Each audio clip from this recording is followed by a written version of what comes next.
So మూంగా పట్టులో orange colour with all over zari వీవింగ్తో వస్తుందండి. శారీ అంతా కూడా మనకి golden colour and silver colour zaris 2 colours choose చేశారు. సో ఓన్లీ 5 పీసెస్ మాత్రమే ఉన్నాయండి.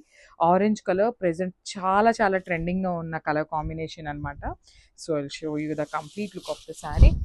సో మూంగా పట్టు వస్తుందండి. ప్లీట్స్ పెట్టుకోవాలి అన్న శారీ డ్రేపింగ్కి కానీ చాలా ఈజీ ఉంటుంది. సాఫ్ట్ ఉంటుంది అనమాట ఫ్యాబ్రిక్ అయితే. ఆల్ ఓవర్ శారీ అంతా కూడా చూడండి beautiful zari lines followed by the temple design లాగా మనకి వీవింగ్లో ఇచ్చేసారు. అండ్ బార్డర్స్ కూడా 2 సైడ్స్ మనకి ఈక్వల్ సైజ్ బార్డర్స్ వస్తాయండి. సో నేను ఒక్కసారి నేను డీటెయిలింగ్గా బార్డర్ చూపిస్తున్నాను చూడండి. సో ఇది వచ్చేసి మనకి గ్యాప్ బార్డర్ ప్యాటర్న్లో ఎలిఫెంట్ అండ్ పికాక్ డిజైన్ తీసుకొని హెవీ వీవింగ్తో వస్తుంది అనమాట బార్డర్ కూడా. Coming to the pallu part, pallu కూడా మనకి రిచ్ పల్లు వస్తుంది with complete golden colour zari checks. And blouse వచ్చేసి dark violet colour with butis ఇచ్చారండి. శారీ అయితే చాలా చాలా హెవీ లుక్ ఉంది. బ్లౌజ్ అయితే మంచి సింపుల్ లుకింగ్ బ్లౌజ్ ఇచ్చేసారు. So you can go on with this blouse. Only 5 pieces మాత్రమే ఉన్నాయండి. గ్రాబ్స్.